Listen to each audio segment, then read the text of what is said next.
Did have a Black Planet page. I remember that. I missed them days. What was the name? Like Blessing Highly Flavored 84? Oh, it was Dimple Row. Dimple Row. Everybody did, especially on Facebook. Less than highly. It would be ratchet and like religious at the same time. Girl be like, and then it'd be like maybe their birthday or something like that. It was like, God love me, but don't play with me. 62. All right, so hilarious. So what's going on in the news? I don't be watching the news. I don't be watching the news either. You know why? It's depressing. It's depressing. It is. It'll have you like messed up, man. You be good one day, the next day you be like, oh my God. Like, now, because I work for the government, CNN always on though. Always. So yeah, I know about the Israel and the Palestine thing, but I'm not really well versed in it. I ain't really been paying no attention, so I can't give an opinion. I just hate hearing the term holy war or anybody doing something violent in the name of religion, because that makes no sense. It's an oxymoron for sure. Look at you with the vocabulary word. You see how I left it alone? I was going to say it. See, a killer and a B was just on the screen, so you try. O-X-Y. I can spell moron.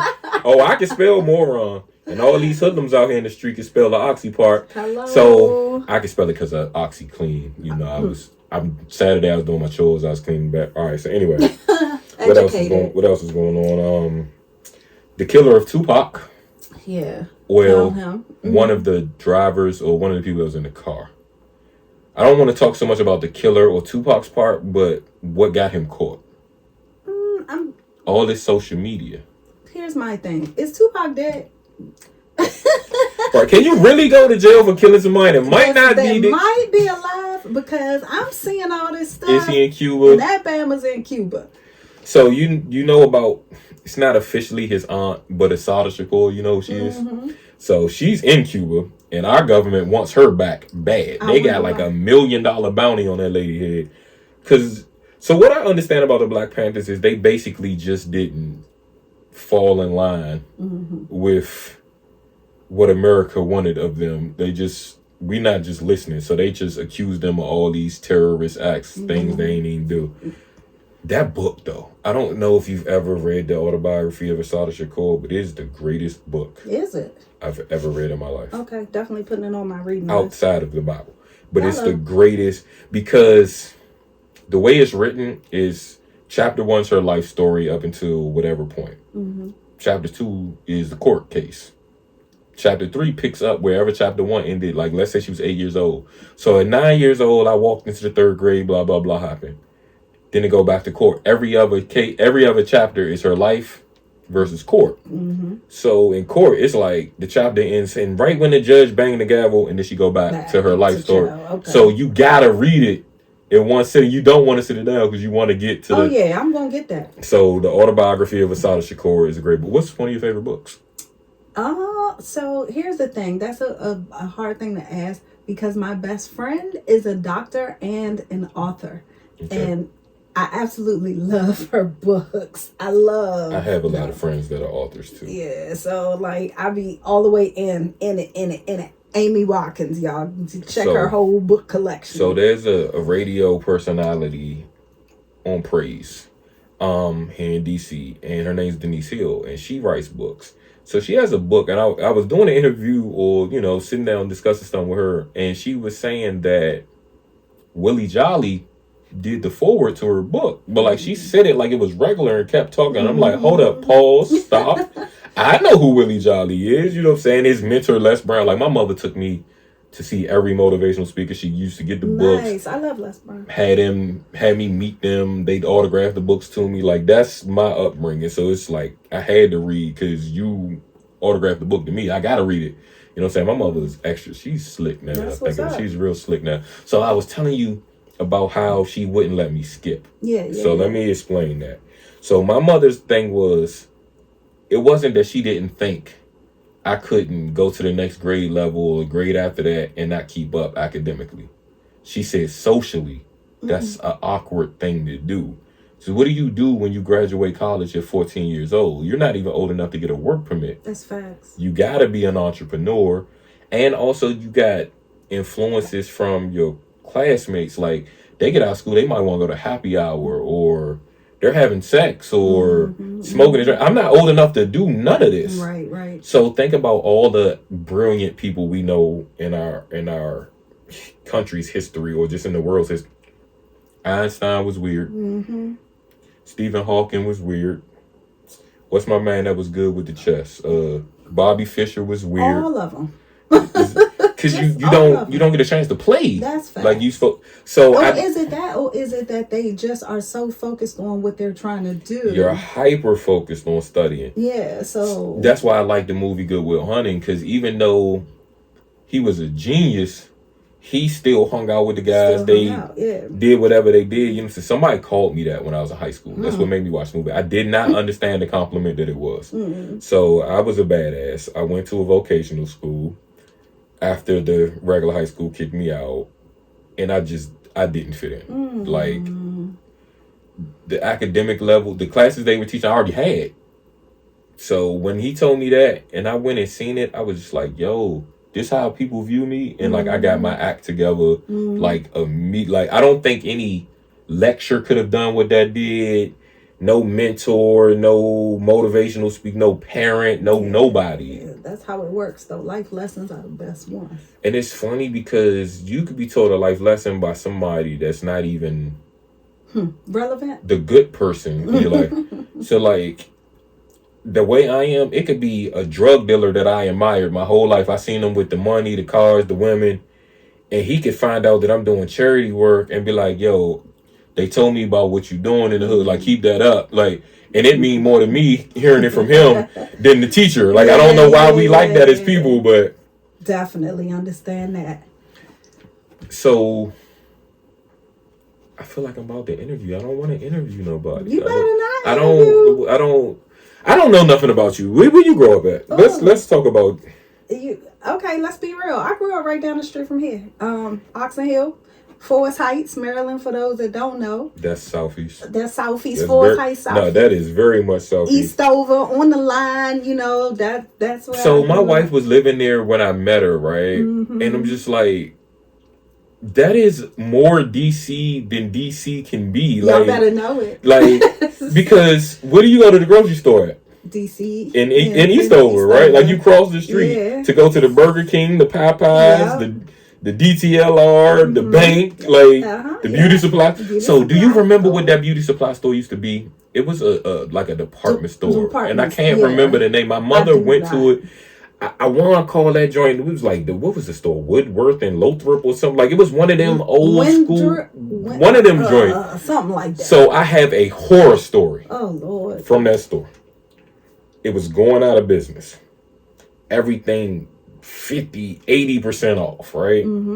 My mother is frugal, is her word. I think she cheap. Yeah. She's extremely cheap. Frugal is her word, right? Like, I used to call her skinny, but it was petite to her. She wanted to use her vocabulary too. So this is probably why I'm a battle rapper. This horror story is probably why I'm a battle rapper. Oh boy, thank you for the horror story. My mother found some shoes. It was like 2 pairs of shoes left on the shelf. Both of them was my size. These is not name brand shoes. There's no Jordans in this store. There's no foam pods. These shoes were called Side 1, and Side 1 was written on Side 1 and Side 2. Oh my gosh, I remember those. I'm mad that I'm glad somebody knows I ain't lying. I done told everybody, people swear I'm lying. No, those, yeah. The shoes was extra on sale. It was like half off, and then with the red dot, another 35% off, and then going out of business 27. These shoes ended up being $2.50. Wow. This is 1991. Wow. I'm in like the 3rd grade, maybe 5th grade, so maybe it's 93. She bought both pair of them joints. I bet. I'm so embarrassed because kids at school, I think Jordan was already a thing. Shaq had some shoes. I was getting joned on all day long. Yo, listen. Listen. This is why I can Joan now, because I will beat you up. I'm not taking nothing from nobody. So the thing about, you know how parents are called, like, our name brand stuff cheap, right? Always. And I'd be like, nah, ma, they was expensive. She was like, no, they're cheap. Like, they're not inexpensive. They're just cheaply made. These shoes was inexpensive, but were not cheap at all. I could not mess these joints I up. was about to I do say, shoes. how long did you have them shoes? Both of them lasted me the entire school year. I bet you. I played soccer, kickball, basketball. I did everything I could to try to ruin them shoes. I used to run home. I did everything. Them shoes last, and as soon as one finally wore out, it's like, yo, you got another 6 months and another pair of shoes. Mm-hmm. Ma, that's cruel and unusual punishment. I'm about to call them I should have called CPS. You know how them kids call CPS now? If you pop them in on a wrist. Abuse. I think these. I don't even know. I don't even want to say the kids soft. I think parents are soft. Parents are soft. Yeah, soft it's not even just the kids. That's why. But I feel like we want to get to the root cause of what's all this violence going on. Mm-hmm. Why these kids smoking weed on the train? Why they don't see that old lady at the bus stop and watch their mouth? They're not being trained to do that. Parents are. I feel like the parents won't be their friend. But a lot of the times, the parents are young. And right. So they growing up too at the same time. Which means that our parents failed somewhere too, because why was we having babies at 13 and 14 Don't years be old? like that. I had my first baby at 19. And that's an adult. Hello. And that still seemed too young to you at the time, right? It does, but I was a good mom. You know what I mean? And all of my adult friends, like real adults, they were like, why are you so hard on your kid? Why are you so hard on her? Because I had good parents. You know, and so my daughter called CPS your parents on from me. Here? No. Okay. Well, my mom is from DC. My dad is from Kentucky. Okay. You know. Your daughter called CPS. I don't want you to get off of that. My daughter called CPS on me. When I popped her for doing something she wasn't supposed to do, she went to school. She ain't called CPS. She went to school, told the teacher. The teacher called. Yeah. They have to report. They have to report it. So we in the CPS office, and they like talking about possibly taking her and all of the threats or whatever. I said, you can have her. Because if she's not going to do what I told her to do. My mother definitely would have said yes, that. Keep her. But see, so this is why you have the problem with all them kids. So this is another thing too. Like, we come from a place like, you better not tell nobody nothing. But that's also how people got away with child abuse. Because people were afraid to say things. Well, right, more so sexual abuse. But with me, that wasn't my story, but I was bad. So if I told somebody my mother did something or whooped me or popped me, my mother was like, do you see his report cards? Hello. Not that they had bad grades, but the message is he talks too much in class or he's behavior problem. You know what I'm saying? So like, that's what she would have. But I just feel like the kids now are how they are because it's love missing somewhere, for one. So people act like your father being in jail don't affect you. It does. My dad did a stint and my mother couldn't handle me. Yeah. Because as tough as she was, she from South Carolina. They stern, but very she did. That's not your position. Wasn't to play that. It's not like the moms that are trying to raise these boys out here. The boys need these men. We got so many guys out here that don't know nothing about being a man. Why you think you got these trifling men out here? Right. So that's one thing I do appreciate my father for, because even though the divorce happens, the jail happens, I know who he is. It wasn't, oh, your mother don't want me around, I ain't coming around. And like some women give a men a out. Yeah. Oh, I don't need him. I don't want him around. He don't got to pay child support. I can do it by myself. But then you badmouthing the mother by like, I know it's a fine line, and I don't have that story myself. Like, I don't have a baby mother where can't commute. And the thing is, I actually, my ex actually was pregnant, and the baby we didn't end up having a baby. But the type of person I am, I would have been unhappy for life and still been with her. Just because so my kid didn't have to, because I knew what it was like to have that separate home. Now, my mother, of all people, is not the person that I thought I would have been doing the right thing. She was like, yeah, you don't have to be unhappy for life. You don't deserve that. But I just know I'd rather be unhappy than the kid. Wow. I do know what that feels like. Like, it's not my stepson. I have a stepson, so clearly his father isn't with his mother. And I'm like, it tears kids up. And your dad could be a horrible person and you're still gonna love him. Still gonna love him. Like, they're not coming around. You don't even question your dad. It's what I do wrong, why he don't love me. Yeah. Like that one episode of The Fresh Prince. Yes. That I'm sure will make you not that gangster. You not ain't nobody that gangster. If you don't cry. When Ben Vereen, whatever his name is, hey, look, I'm about to cry thinking about it. Walked out, Will. Uncle Phil, why him? You not my fault. Hey, Slim. Yeah. All right. So what's another serious episode of any TV show that get you messed up? Get you tearjerker? I'm trying to think. Is Ooh, there? I don't know. I feel like it's probably an episode of Family Matters or something Definitely like gonna that. Be Family Matters or a different world. It's definitely a different world. We know it's a different world. So Tisha Campbell was on an episode of A Different World. She had AIDS. So that was a serious episode, and they talked about condoms. So that's what I like about sitcoms back in the day. They addressed world issues. Stuff. A Different World addressed the riots in LA during the Rodney King beating. I remember Eddie got beat up by the Red Dragons or something. Yeah. The Red Dragons. That was a tough episode. I don't know if it made me cry, but it was a tough one. No, I cried recently about this is stupid. Like we get soft when we get older. By the way, I want to point that. Soft. That's why you know how you like, Mom, you be letting my kid do all this stuff you wouldn't let me do. Grandma soft. You get soft when you get older. I'm grandma now. Yeah, and I'm definitely crying. So what it feel like being a grandma at a young age? We're gonna come back to that. So the episode that made you cry recently, All American. I stopped watching the show a few episodes back, but I could. Okay. I can see that. It got some moments. Oh my gosh! It got some moments. You gotta catch up with All American and get with the newest season of where it is, because the stuff that happened just blows your mind. You be like, no way. I think I stopped watching it because it started getting what I consider gossip girlish. Once a show I don't have a nosy bone. I don't got a nosy bone in my body. So when stuff get real gossipy, I be done. So it does that, but then it shifts back. Okay. And things start switching. Like it's like the football part. Yeah, masculine. I'm a man. Like people, like my coworker, he used to watch Love and Hip Hop. He was like, "Man, I'm watching it with my girl, but I mean, Mo, they rap. You know, Pat Bruce on there, he rap. He's a man's man." I was like, "Bro, show's gospel. I don't care what you say. I can't. You say what you want to say. I'm not watching. Don't want to." But I also don't have the wife that watches those types of shows. Like she's into like Game of Thrones and stuff like that. I don't want to watch that stuff first. I don't like the medieval time ish. Like it's too old for me. I don't like that stuff. But I probably watch too much street stuff. But grandma. Yeah. Did you become a grandma in your 40s, 30s? I'm in my 40s. So you became a grandma in your 40s? My grandson is just 2 months old. I just became a grandma. So I know a girl when I was in high school. I mean, at middle school, she had a baby. She was 14. Jeez. Well, she probably had the baby by the time she got to 9th grade, but 14.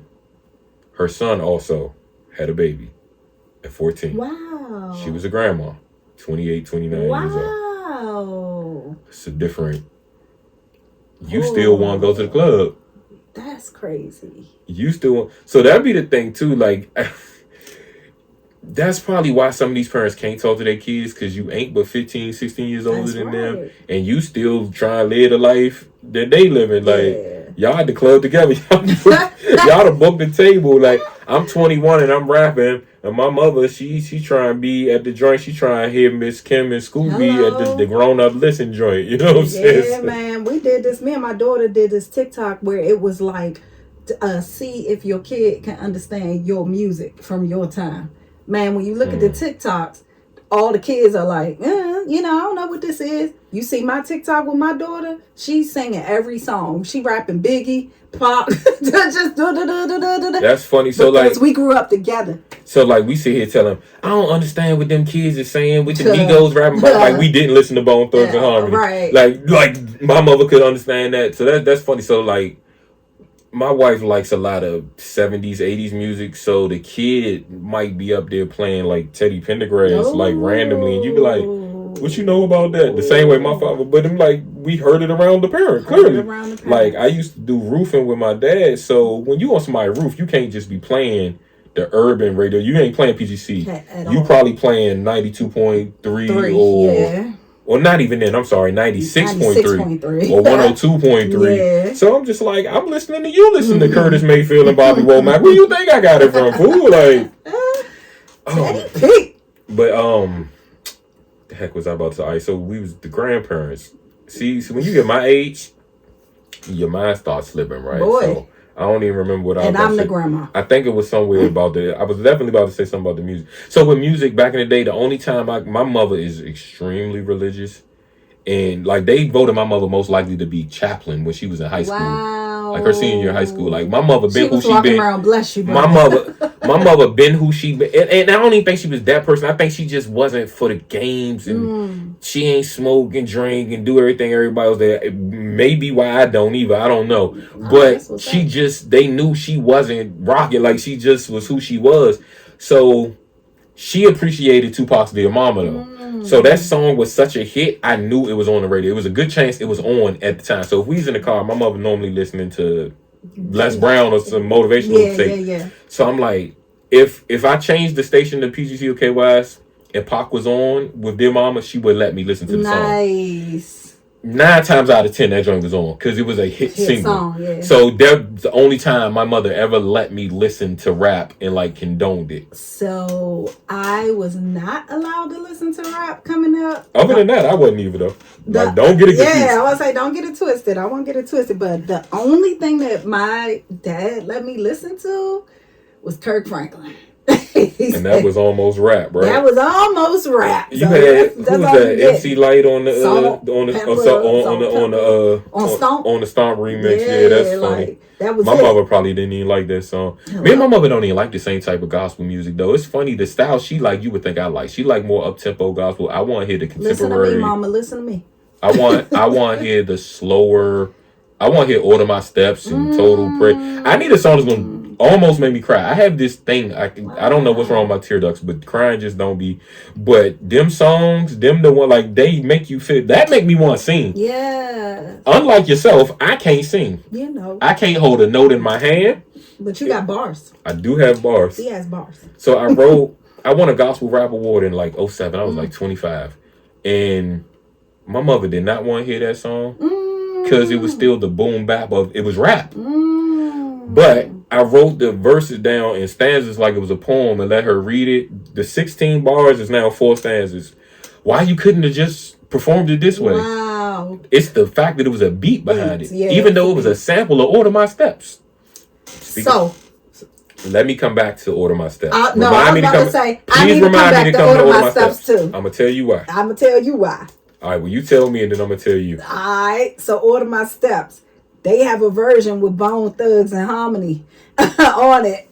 And that is when my dad started letting me listen to Bone Thugs and Harmony when they came out with that version. So I'm glad you told your story first. Why? You want to be a part of history? You want an exclusive? Woo! What's up? They heard my song and stole it. Ooh! Y'all heard that? I'm not even mad at them because you did a song that had a hint of gospel that got Yolanda Adams on it. Hello? That probably inspired somebody, might have changed somebody's life. So I'm not even mad at it. Like, that's the God working mysterious ways, right? I was able to all right, so, and you can do the research. You can look at, I'm telling you what year I won the Gospel Award was 07. So they did their song in 07 or 06 probably, if you look it up. And there's a rapper from here named Relentless Dre. We used to be at the Legend nightclub. We used to have open mics on Tuesday.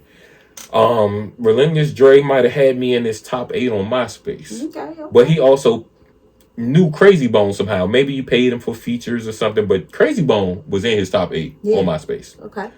You know how MySpace works. If somebody got you in their top 8, you look at everybody else in their top 8. If you think I'm cool enough, I want to know what. Order My Steps is the song playing on my MySpace page when you went on my MySpace page. Wow. Order My Steps is the reason I won the gospel rap song at the DMV Awards. So, yeah. Artists steal from underground artists all the time. Industry artists do it all the time. You think I don't know that? I have a label mate who had a song called Y'all Trick Y'all, or Y'all, he might have used the B word. But Soulja Boy I heard stole the song. Yeah. Soulja Boy stole that song. Who else? Who else? So I just found out a couple months ago that the big Asian boy band group BTS, big deal, stole the song from us. Our very first, like one of our very first group songs. We had a song called "Chaos for Life," and I don't listen to BTS, and I mean like the song's in another language. But the CEO of our label, one of my group members, he told me his sister was a BTS fan, so she's listening to a song and like the rhythm. Like they jacked, clearly not the verses, but they jacked the rhythm, the melody of the song. Like he sent it to me, and then I went and listened to Chaos for Life again, and I was like, wow. But think about it. Every single thing that we do is just a repeat of the past. Right. So all the music on the radio, every song. So we debate that a lot in battle rap. So it's like, we're all reaching in the same bag. Like we're making these gun bars, drug references, women references. I'll do whatever to you. So we're all kind of reaching at the same concepts or whatever have you. So it's like, did he come up with something the same way I came up with it? Or I'm a fan of yours, you're a fan of mine. We watched each other's battles. I heard you say it, and I didn't realize that I heard you say it. And you know what I'm saying? So that happens, but people still lie. And the sampling, you know. But I mean, that's a blatant. That's more paying homage, I want to say, than it is stealing. I would agree. But I've seen some flat out stealing. You know what I'm saying? So. And I love Bone Thugs and Harmony. I just told my wife that story the other day. She didn't even know. And I played the Order My Step. She didn't know the Order My Step song with Bone even existed. I was like, ma'am, Yolanda Adams came out and performed that joint with them at the BET Awards. Oh, that was the song. Y'all go like listen to that if y'all ain't heard it. I definitely like the song. And I'm proud of myself because I'm in the reason that it exists. You should be. You should be proud of yourself. I am definitely the reason it exists. You're the reason why I was allowed to listen to Bone Thugs and Harmony after that. Look how life come full circle. See, look at God. Look in mysterious ways. And it's funny because I think what made me start writing the songs was, all right, so there was a time I just felt like I was cussing way too much. And I was with my ex, and I remember talking to her 2:00 in the morning. It was like Saturday night going into Sunday morning. And I was just like, yo, I don't want to cuss no more. But I'm like, I'm really good at battle rapping. And like, if I'm writing a song rap, I don't have to write a curse word in it. Because, I mean, I got the dictionary, the thesaurus, the Google, I can find another word. But freestyling is so impulsive, impromptu, off the top of the dome. What's gonna come out your mouth. Ain't no telling. So I'm like, what I'm gonna do with this gift? The very 4 or 5 hours later, we in church. The pastor's daughter walks into the pulpit to make an announcement, and she says, we're about to start a hip-hop choir. If anybody can help us write raps. Wow. I looked up and out loud in church, I said, you play too much. I know people looking at me like I'm retarded. I was just like, yo, 5 hours later, my guy, like 5 hours later. Oh, he answers. So what's funny about that is the hip-hop choir off the break got like 150 kids in it. What? Everybody, the parents kind of seen us as babysitters because the rehearsals is Saturday morning from 11 to 1, so they run to Walmart while we, you know what I'm saying? But as the school year comes and the rehearsals from 6 to 8 on Tuesday, the choir gets smaller and smaller. Oh yeah, for sure. So I would have never told this story that I'm about to tell, except for I found out that the guy's already telling the story. So there was a kid that was about 16 years old, and he was one of the rappers. I'm writing the raps for everybody, by the way. So I feel good that these kids are not walking through the halls of church rapping Lil Wayne lyrics like they were doing in church in the hallway. Oh, they still do. They're now rapping the verses that I wrote. Now, keep in mind, I'm a punchline rapper, so these lines is still slick. I'm like, you watch basketball at all? I do. So you remember when Allen Iverson stepped over to Ron Lue? So I said, or Allen Iverson, better yet, cross Michael Jordan. Okay. Every day I pray I get to the river, cross Jordan like So I'm mixing gospel with regular, like I got punchlines. So they loving it. So there's a kid that grew up to be a local artist, a local rapper, made a name for himself. His name's Uncle John. He I found out he was telling this story. He was like, yeah, man, Mo Betta wrote my first rap. Nice. So I've been ghostwriting for local DMV artists since forever. He ain't the only one. I'm gonna point that out. Yeah. So listen, I've been an outcast. No, all right. We're not even about to do it. We're not gonna do that. So It's a documentary being done on the history of DMV rap. And he's one of the people on the trailer. Nice. And I'm just like, yo, I really did that. Like, I've done a lot. I've ghost written bars that people have heard in other states and countries that y'all have no idea that I wrote. Y'all be out here quoting me. I am really one of the best lyricists in the history of life. I'm about to add something to go ahead and be that ghostwriter on my new single that's coming. I don't know if I can write no singing situations though. No, I'm rapping. Oh yeah, I can do that. It's a rap. I can definitely do bars. I need Kurt Franklin to let me get on a verse, man. I could be out here. I'm trying to tell you. I've been wanting to do that since forever. Like, people don't punchline gospel rap. Like, I will. Oh my gosh, like that would be awesome. Like, and all my punchlines be about basketball. I just, whatever's on your mind is what you tend to write about. So watch this. They call LeBron King James. That's we already a religion. So if the Olympic team don't win the gold medal, we normally come in second place. Mm-hmm. What's second? What's after gold? Silver. All right. So then, what if we just go out there and suck? What's after silver? Bronze. Bronze. LeBron. So whatever happened is bronze. Oh. Jesus defeat bronze. So in order to be bronze, we had to have loss. So bronze defeat bronze. King the cross. You cross over the cross. Are y'all hearing? And I'm playing right now. Like, I'm just. And you know how we praise athletes for accomplishment? I said praise. Like, y'all don't. Bronze is a jewel. That's a metal. You can get it I'm just warming up. All right, never mind. But like, this is what I can do. Like, ain't no gospel rapper doing that. They don't. You don't got bars like that. So yeah. I'm about to. I want to teach a class on right. Well, I have actually. Mm-hmm. I'm supposed to be in the studio right now. The session got pushed back. It got canceled because the writing team was not available. You trying? See, now you want me to go to work? Oh, I just be wanting to sit in the studio. Like, I watched somebody on live yesterday. They was in studio and I'm watching them sing and go through the beat and all. Sitting in the studio is the funnest thing ever, but I don't ever feel like doing the work that it takes to get to that point. You got. I hate writing. You coming with me? You coming? So next week? I'm definitely going. Next week. I'm definitely going. Oh! You gotta document that type stuff. So this is what I tell artists. This is what I tell artists. This is why I like the blog era of music when that was a thing. Well, the vlogging era, because you got the word fanatic. Mm-hmm. Like, people fan, but it's fanatic. They want to know your business. They want to be in your life.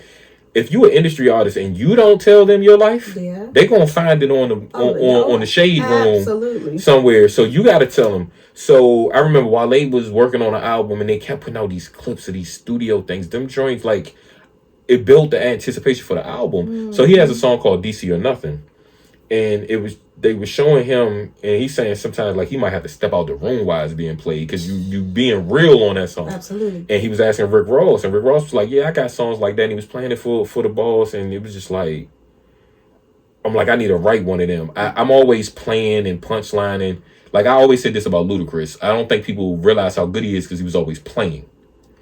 Like, it might take the validity away because you're on joke time. But you're rapping. Eminem first came out. I heard Hi, My Name Is the very first time. I thought somebody changed my radio station. I thought that was Weird Al Yankovic doing a parody. And then I heard Big Ticker's voice. I was like, that's PTC? Wow. Who is this? Wow. Then I saw the video and he's playing, but I'm like, hold up.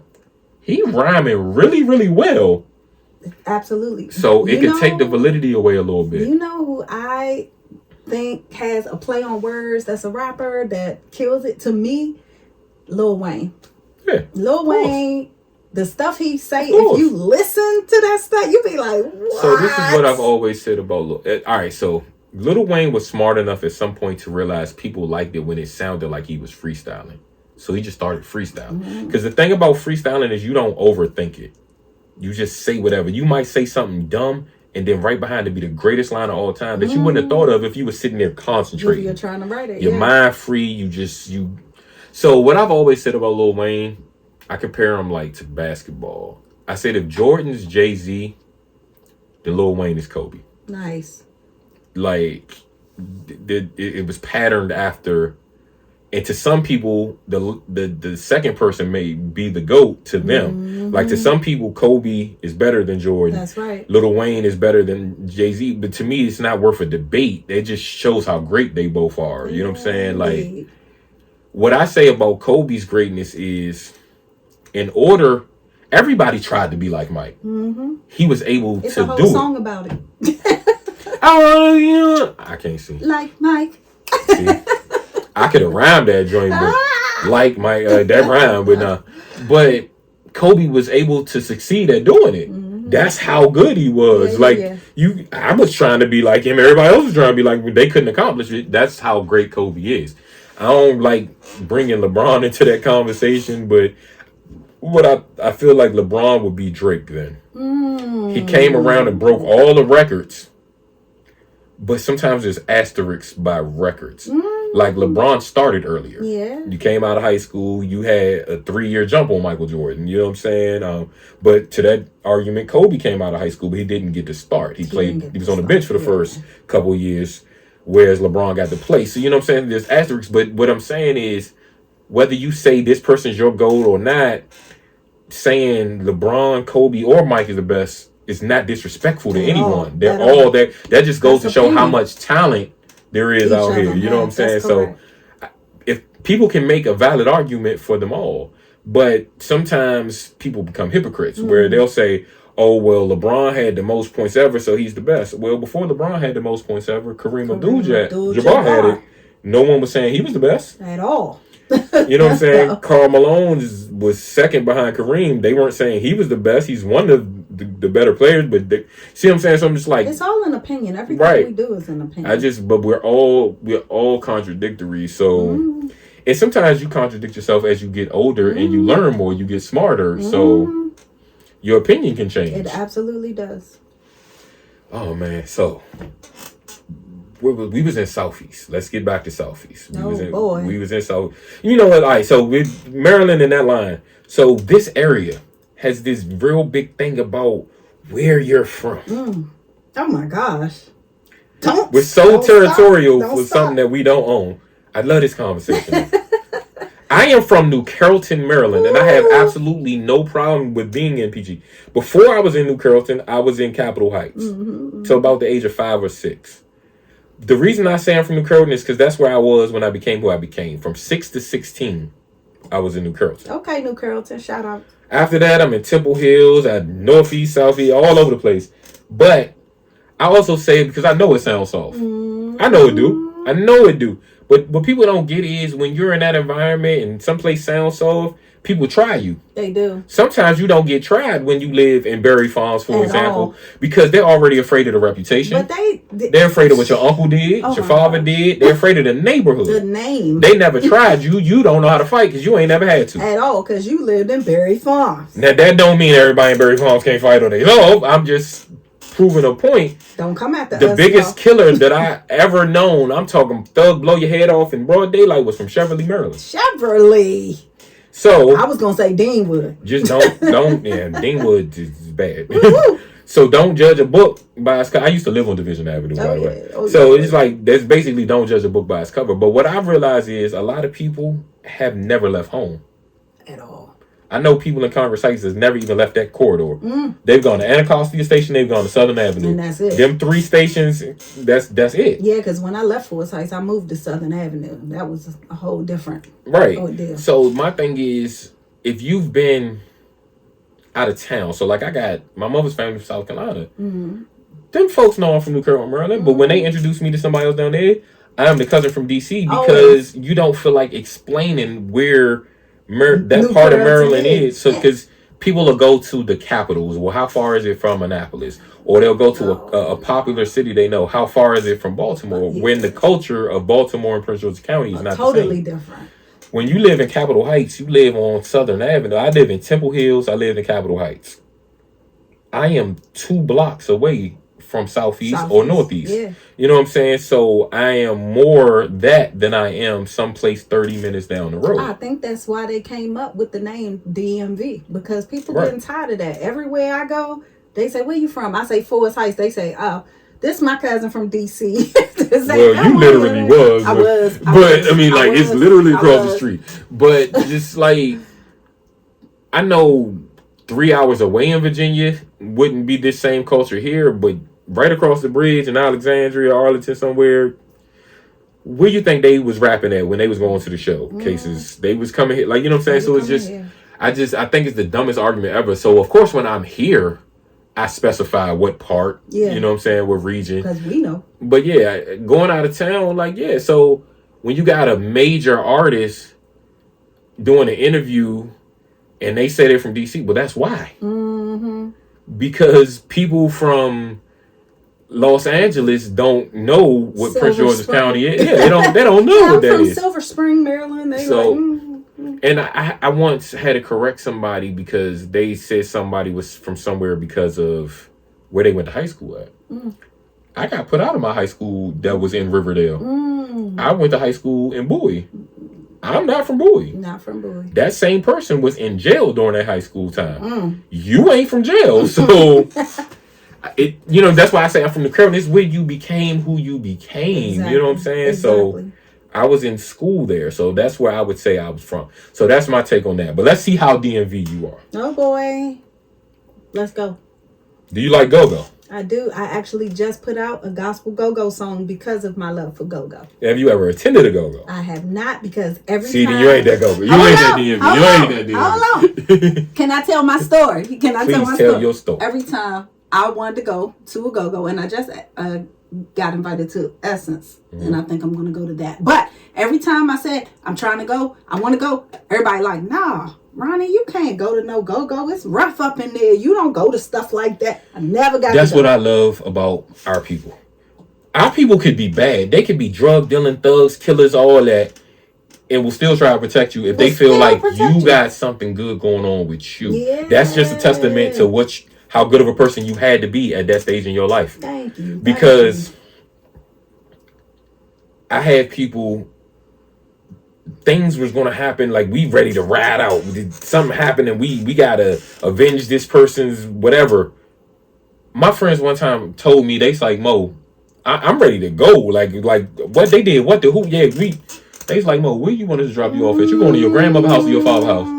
You take care, you help your sister with your nephews and nieces. You do all this community work, bro. You're not going to jail. Yeah, and that's... So, you know what I'm saying? Like, that's how people are. Or you'll see them stories in the movies where the kid can play basketball real good. They keep you all the way away from the streets. From everything. And that's how I was. I wanted to do that. I want to hit the go-go. I'm trying to do... Why? I can't never go to that. That's how it was. It was Ronnie, no. Let me show you how DMV I'm not. Uh-oh. I've never had mumbo sauce a damn hour.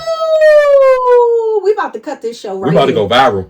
I'm about to lose my black card. he's lost. What time is it? Okay, nope. Still time on the thing. Lost. So this is the thing, right? So people was like, don't eat the McDonald's mumbo sauce. If I tried for the first time in life, it's not going to be that. Understand that it's not going to be that. So this is the thing people don't get. So I'm in New Carrollton, right?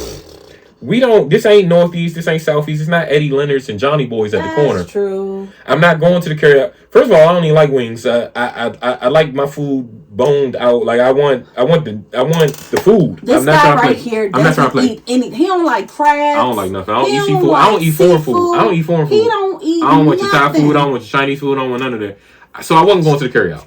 I wasn't going to the carryout. I might have been racist. Maybe I just ain't one that. I don't know. Yeah. I don't know. I don't know what it is. I wasn't going to the carryout. I don't even like French fries that much. I had fries like twice a year from any place. I don't never want fries. So I love potatoes though. I want mashed potatoes. I want baked potato. I just don't be wanting. He food bougie. I'm bougie too. It's funny thing is I'm not bougie though. Cause gourmet food to me is bougie. I don't like gourmet food. I like the simplest tasting food. I like the simplest tasting food. He like chicken nuggets. I like chicken tenders. Thank you very much. I am grown. Bougie. I am grown. Look. I am grown. So because I wasn't going to the carryout, wasn't no reason to have mumbo sauce. My mother from South Carolina, they cook. I'm about to go get him some mumbo sauce right now. I ain't about to eat that. Listen, my mother from South Carolina, she cooked. Yeah. Oh yeah. So first of all, it wasn't no whole rice every night. Definitely did. Okay.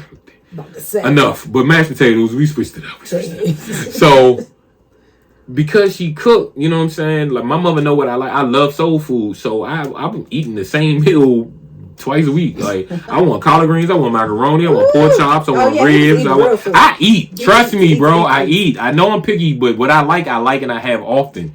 So, she ain't do a whole rack of fast food. Take out. You know what I'm No, saying? that's how I grew up too. So if I had McDonald's, any of that, I was with my father. Yeah, I guarantee that's it. how You know I what I'm grew saying? So, and even with that, my father was the support black business person before that was a movement, before it was a thing, before it was cool. That's just what he did. Like, now that I think about it, my father stayed at Eastern Market because his man had a food truck. My father, not Eastern Market, the Stadium Armory parking lot. Yeah. Eastern Market because he wanted pastries. Like, he'd pull over on the side of the road where they had the big smoker outside and they was the ribs and stuff. My father was that dude. Oh, like, yes. So I knew where every little hole in the wall food place was. Those be the best spots. Yeah, too. so we Georgia Ave at the Goings joint. Yes, like we like he in line at the Horace and Dickies on 8th Street. Like I know where the spots is. You know what I'm saying? Whether I ate it or not, you know, because I ain't want no fish. He don't do fish. I ain't want no fish, see? but I knew where they was though. Is what I'm saying. Like I knew where all the spots was. Them joints could be in the cut. Black card revoked. Because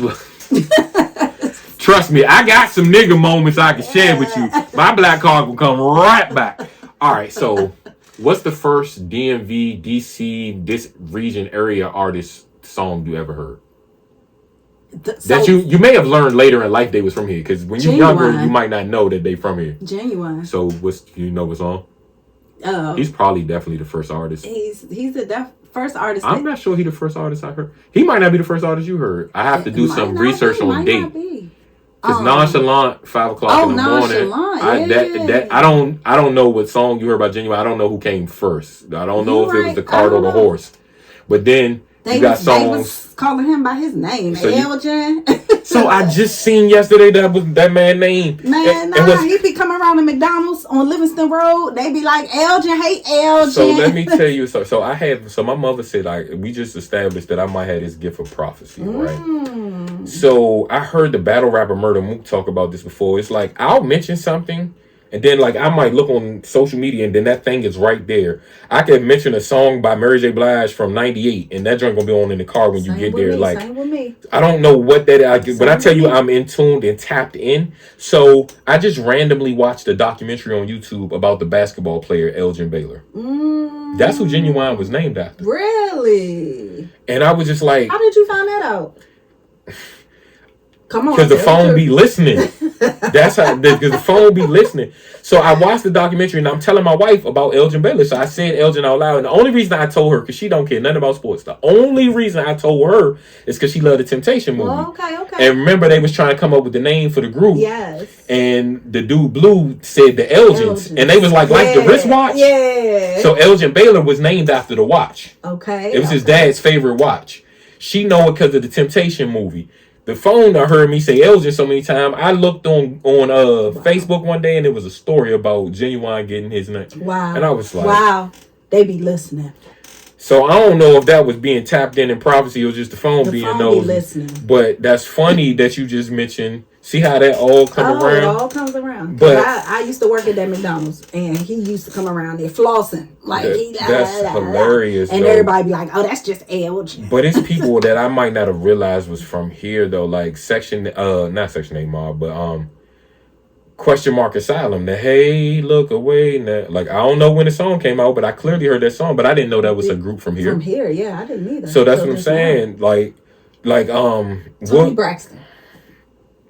William Beckton would be encouraged. When I first heard that song, I didn't know that was just a minister of music at a local church. Yep, had no idea because the song was the song was on PGC. So there's them rare crossover gospel songs So Marvin Sapp's never would have made it. Was on secular radio. Kirk Franklin lived on secular radio. Hey, I've never seen a person have such dominance in any genre, any sport, any entertainment. Kirk Franklin been running gospel music for like 30 years. But you know who I think has something on that, even though he a little off? Kanye gospel is sick. Like, never heard it, but I can imagine. Oh my God. So I stopped listening to Kanye West. I stopped after his first album. After maybe the third, but when he was making the one where he was clearly going through stuff, and this is when his mother died, the extra sad album that got Stronger and all them songs, and I was so blown because they was using it for the NBA commercials. Yeah. But that album, I didn't even hear it, but he was going through like I was watching it change. You know what I'm saying? And I pray for certain people, and you know, I don't have to bad mouth you online, but I cut people off when something happens that I just can't rock with no more. Yeah, yeah, The yeah. MAGA stuff was too much for me. I stopped watching football around 2014, whenever the Ray Rice domestic violence thing happened. People think I stopped because of the Kaepernick, but my thing is, I was always told if you condone sucker stuff, you a sucker too. No. And the NFL, the Ravens, I don't feel nothing was going to happen to them if that footage didn't get leaked. They said the Ravens had that footage for 3 months before it got released. Yeah. That man was still a member of that roster Yeah. until that footage. So I was done with the NFL. I'm tired of these dudes getting slaps on the wrist. You got 250-pound, 300-pound dudes that are with women that weigh $130 because they're rich, so they with models. These women are small, so I'm like, that fight ain't fair at all. You know what I'm saying? So because they was allowing this, I was like, I'm done with football. I might be done with the NBA soon because I keep hearing these domestic violence stories. I just don't rock with sucker stuff. You know what I'm saying? So that's that. I stopped eating Subway a long time ago because I fundraise for sexually abused kids. So when I found out that Jared got locked up for child pornography and all this, that was a wrap. I can't spend my money there. You know what I'm saying? Like, I don't have to start a campaign, hey, stop eating Subway. What's for me is for me. You know what I'm saying? Like, Bill Cosby, my role model growing up. I wanted to be like Bill Cosby. I wanted to wear the HBCU sweatshirts and you know what I'm saying? Like, eat the pudding. You know what I'm saying? Like a person can have good traits in their life and or completely change. They could have been a good person before and change. But I just don't know what's going on behind closed doors. Yeah, you know what I'm saying? But I can believe anything. I don't put nothing past nobody. Yeah. And people be like, oh, well, if he's rich. And I heard the same thing about Tupac. They was like, why would he have to molest somebody, rape somebody? They rich, they can get anybody. And that's true. But people's egos, I had you want that 1 person out of 10 that don't want you. R. Kelly. How dare you not want me? And I don't even feel like his situation wasn't, I want the person that don't want me. I want the person that's not, I can manipulate them. These young girls, that they might not have fully, their brain ain't all the way developed. But you know what? Think about our times back in the day. If you was 14 and you wasn't married, there was something wrong with you, right? Am I lying? Not in my time. Not in our time, but maybe, back yeah. then. They was already married. They was already married with whole families back then. There was old people married but what I feel like R. Kelly was selling, and maybe Bill Cosby, was a hope of a different future, a dream. I can get you this deal. I can get you this acting. Yeah, absolutely. And people wanting to get out of their current circumstance and situation. Paying the parents too. You know what I'm saying? Like that'd be what happens. But also it's like, you know, I might not can run this game on a grown woman. Maybe I could though. She wants to be associated with a star, or she can parlay that into a book. You never know. Like even the victims sometimes have ill intent. Yeah, you know what I'm saying? You're right. But I am not listening to R. Kelly. Not this R. Kelly, right? Because y'all know my initials is R. Kelly. Right. I'm not listening to that R. Kelly, right? But I was at an event and the DJ played it, and I was like, "Yo, cut that." And they respected it and they did it. But he was like, "You still listen to Michael Jackson?" I said, "But I don't believe Michael Jackson was guilty. I believe Michael Jackson was weird. I believe I'm being honest, and I'm a Michael Jackson fan. I do believe that it don't seem normal to be around kids, but I'm just like, if you ain't have your childhood, you might still be there mentally. Just like you just said about those people that are so smart or they excel and they don't have a childhood, they're weird. Also, they say the FBI investigated that man and couldn't find nothing. So that makes me believe he wasn't guilty. But perception is everything. That's my opinion. But sometimes with artists and entertainers, we also love them so much that we don't want them to be guilty. Exactly. I'm being real with myself. Maybe that's what I'm doing with Michael Jackson. Maybe I'm listen to R. Kelly. Every once in a while, he got some hits. And he does. And this is my thing. And I understand people that can be conflicted, but I'm not judging nobody else. On one of my favorite albums, Kirk Franklin's New Nation Project, there's a song with R. Kelly and Mary J. Blige. Yeah. I skip over it, but that's me. He skips it. But I wouldn't be R. Kelly got like one line in that song. But the crazy thing is, if that song could change somebody's life, like who am I to, you know what I'm saying? Like, I was listening to a song once that Marvin Sapp was singing, and I just heard a tempo or something. I was like, yo, I pulled out Google. I said, I knew it. R. Kelly wrote the song. Ooh. You know what I'm saying? R. Kelly So when I was watching the verses, Fred Hammond versus Kirk Franklin. I said, is Kirk Franklin gonna play this song? He didn't, but maybe he didn't want the moment and what it was for to be smeared with backlash. So you know what I'm saying? Like that moment, it was a lot going on, police brutality, and that whole episode was about healing people in the world, and you know what I'm saying? So again, I'm no hypocrite. I'm not watching the Cosby Show because I literally don't want to look at Bill Cosby. Even though that show got endless lessons, I could show the stepson what happens when you drink. I could show him that drinking game with Vanessa and all that. But I'm no hypocrite. I watch A Different World every day. That show was produced by that man. You know what I'm saying? But I just literally don't want to look at him. But that's me. So I'm not, what you do is you know what I'm saying? But everything's funny. Like if we cut everything off and canceled everything that everybody did wrong, we would be hermits. We'd be in the house and sitting in the dark.